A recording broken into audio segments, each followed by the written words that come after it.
नमस्कार दोस्तों, जय श्री राम।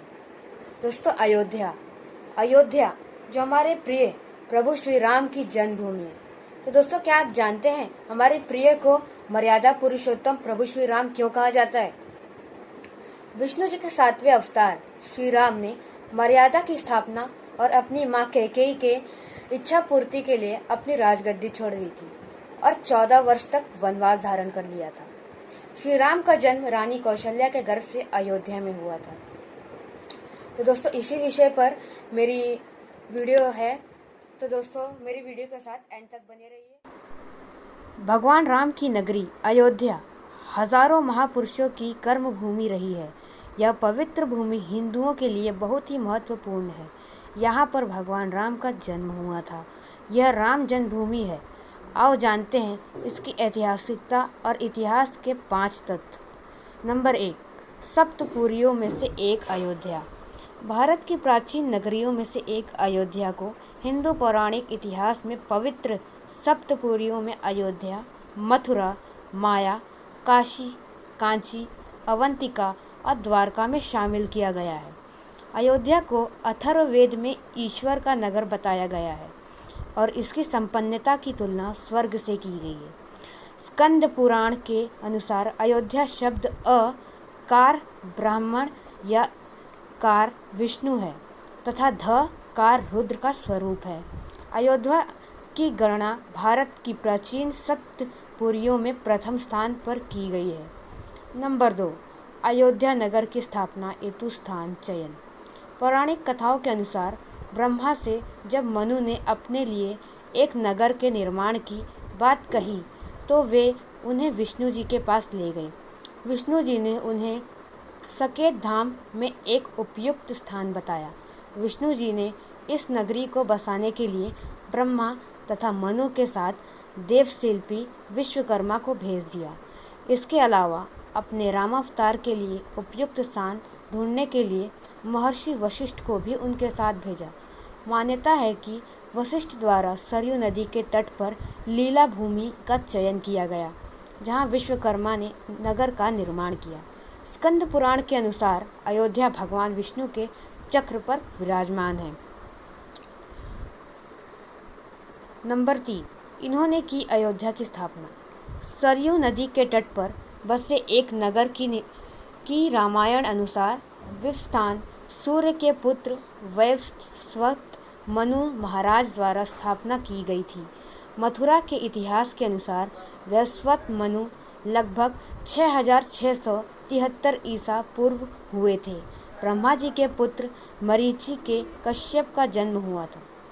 कश्यप से विवस्वान और विवस्वान के पुत्र वैवस्वत मनु थे।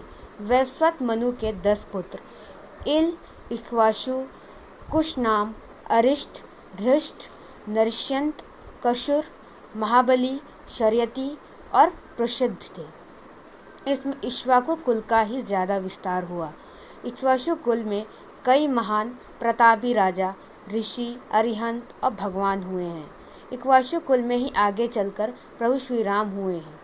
अयोध्या पर महाभारत काल तक इसी वंश के लोगों का प्रशासन रहा। बेटली और पार्जिटर जैसे विद्वान के ग्रह मंजरी आदि प्राचीन भारतीय ग्रंथ के आधार पर इनकी स्थापना का काल ईपू 2200 के आसपास माना है। इस वंश में राजा रामचंद्र जी के पिता दशरथ 63वें शासक थे। अयोध्या रघुवंशी राजाओं की बहुत पुरानी राजधानी थी। पहले यह कौशल जनपद की राजधानी थी। प्राचीन उल्लेखों के अनुसार तब इसका क्षेत्रफल 96 वर्ग मिला था। वाल्मीकि रामायण के 5वें सर्ग में अयोध्या पुरी का वर्णन विस्तार से किया गया है। नंबर 4, राम की जन्मभूमि है अयोध्या। यह स्थान रामदूत हनुमान के आराध्य प्रभु श्री राम का जन्म स्थान है। राम का एक ऐतिहासिक महापुरुष थे और इसके पर्याप्त प्रमाण हैं। शोधानुसार पता चला है कि भगवान राम का जन्म 5114 ईस्वी पूर्व हुआ था। चैत मास की नवमी को रामनवमी के रूप में मनाया जाता है। अगस्त 2003 में पूर्वात्रिक विभाग के सर्वे में कहा गया है कि जहां बाबरी मस्जिद बनी थी वहां मंदिर होने के संकेत मिले हैं। भूमि के अंदर दबे खंभे और अन्य अवशेष पर अंकित चिन्ह और मिली पोट्री में मंदिर होने के सबूत मिले हैं। भारतीय पुरातत्व सर्वेक्षण द्वारा हर मिनट की वीडियोग्राफी और स्थिर चित्रण किया गया है। 30 सितंबर 2010 में इलाहाबाद उच्च न्यायालय की लखनऊ खंडपीठ में विवादित ढांचे के संबंध में ऐतिहासिक निर्णय सुनाया। न्यायमूर्ति धर्मवीर शर्मा, न्यायमूर्ति सुधीर अग्रवाल एवं न्यायमूर्ति एसू खान ने एक मत से माना है कि रामलला विराजमान है, वही श्री राम की जन्मभूमि है। अयोध्या पर इन्होंने किया था शासन। अयोध्या में कई महान योद्धा, ऋषि मुनि और अवतरी पुरुष हो चुके हैं। भगवान राम ने भी यहीं जन्म लिया था। जैन मत के अनुसार यहाँ आदित्यनाथ सहित 5 तीर्थंकरों का जन्म हुआ था। जैन परंपरा के अनुसार 24 तीर्थंकरों में से 22 इक्ष्वाकु वंश के थे।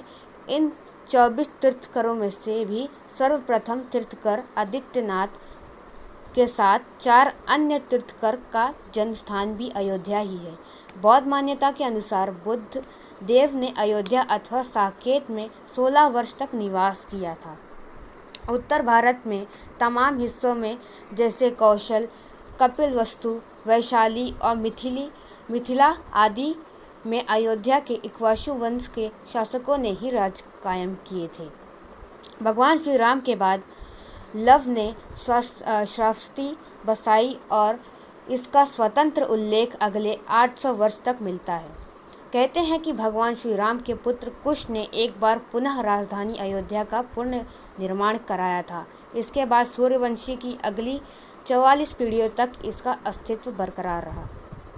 महाभारत के युद्ध के बाद अयोध्या उजड़ सी गई, लेकिन उस दौर में श्री राम जन्मभूमि का अस्तित्व सुरक्षित था और लोग लगभग 14वीं सदी तक बरकरार रहे।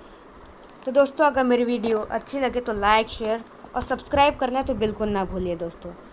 तो फिर जय श्री राम दोस्तों, वंदे मातरम।